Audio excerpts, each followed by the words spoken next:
મનોહરસિંહ જાડેજાના કાંડનો વહીવટદાર હતો પીઆઈ એબી જાડેજા. એલસીબીનો તત્કાલીન કૌભાંડી પીઆઈ એબી જાડેજા ખુલ્લેઆમ ચલાવતો દારૂનો વહીવટ.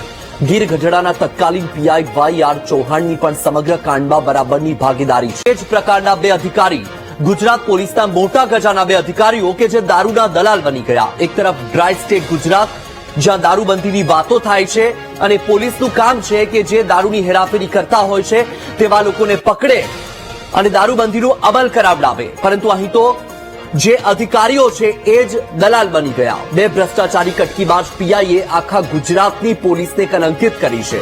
આવા કર્મચારી અને અધિકારીઓના કારણે આખો ડિપાર્ટમેન્ટ કલંકિત થાય છે.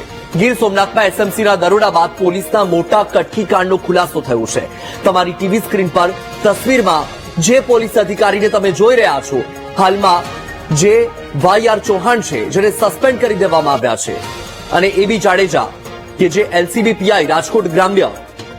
તમે જુઓ કે ગીર સોમનાથ જિલ્લાના પોલીસ વડા મનોહરસિંહ જાડેજાની આગેવાનીમાં આખો આ મોટો દારૂકાંડ સર્જાયો. મનોહરસિંહ જાડેજાના કાંડનો વહીવટદાર હતો પીઆઈ એબી જાડેજા.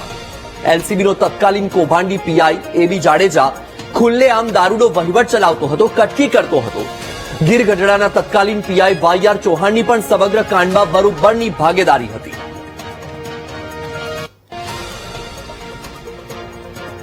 કરી રહ્યા છે તેવા લોકોને પકડે અને દારૂબંધીનો કડક રીતે અમલ કરાવડાવે. પરંતુ અહીં તો જે બે પોલીસ અધિકારી છે એ જ દલાલ બની ગયા, કટકીબાજ બની ગયા.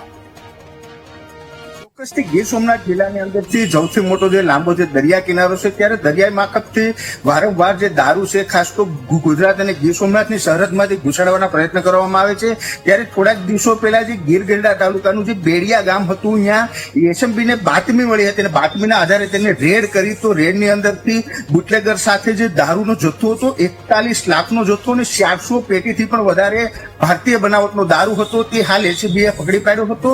તેની સાથોસાથ ત્યારબાદ હવે જે પોલીસ બેડા છે તેની અંદર પણ એસએમબીએ જે સ્થાનિક પોલીસને અંધારામાં રાખીને રેડ કરી ત્યારે ખળબળાટ મેસો છે. ત્યારે ખાસ કરીને ગીર ગઢડા પીઆઈ જે હતા તેની તાત્કાલિક ધોરણે તેને ખાસ કરીને એસપી દ્વારા એક પીઆઈ અને એક ખાસ કરીને જે કોન્સ્ટેબલ જે એસઆઈ હતા તેની સોમનાથ સુરક્ષામાં એસપીએ ત્યારબાદ બદલી કરી અને બદલી કર્યા બાદ ડીજીનો આદેશ આવ્યો અને ડીજીએ તાત્કાલિક ધોરણે ખાસ કરીને જે આ ગીર ગઢડા પીઆઈ જે હતા તેને હાલ સસ્પેન્ડ કર્યા છે. તેની સાથોસાથ જે એએસઆઈ હતો તેની બદલી પણ કરવામાં આવી છે. ત્યારે આખી ઘટનાની અંદર જે ઘણા સમયથી ખાસ કરીને જે એલસીબીનો સાથ જે ગીર સોમનાથ જિલ્લાની અંદર જે સંભાળી રહ્યા હતા તેવા એબી જાડેજાને ઘણા સમયથી તેની રાજકોટ ગ્રામ્યમાં તેની બદલી થઈ હતી, પરંતુ તેને પોસ્ટ મુખ ગીર સોમનાથમાંથી કરવામાં નતા આવી રહ્યા. ત્યારે ખાસ કરીને લોકોની અંદર પણ શંકા હતી કે ઘણા સમયથી આખું જે આ નેટવર્ક ખાસ તો એબી જાડેજાની અંદર જે આને ફરજમુક્ત નથી કરવામાં આવતા. ત્યારે તાત્કાલિક ધોરણે ડીજીને આદેશ કરવો પડ્યો કે ભાઈ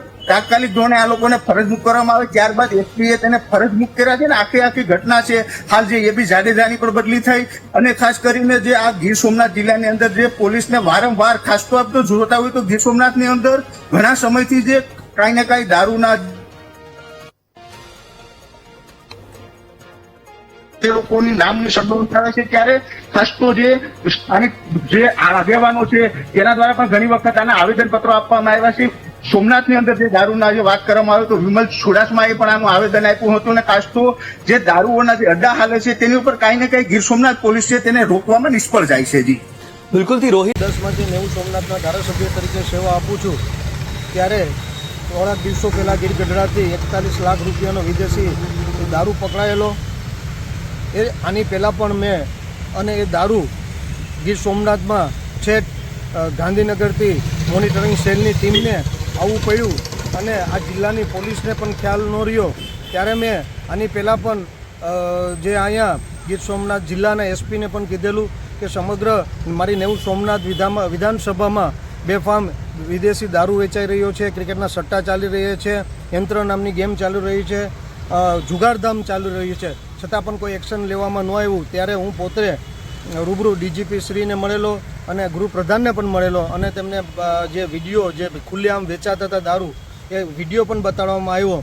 આ મારી 90 સોમનાથ વિધાનસભા જે પ્રથમ જ્યોતિર્લિંગ આવેલી છે, વિશ્વમાંથી લોકો સોમનાથ દાદાના દર્શન કરવા આવતા હોય અને આજ સ્થાનિકમાં જાહેરમાં આ બધું વેચાતું હોય અને લોકો ત્યાંથી પસાર થતા હોય અને મારું યુવા ધન એ દારૂ તરફ જઈ રહ્યું છે, ડ્રગ્સ તરફ જઈ રહ્યું છે.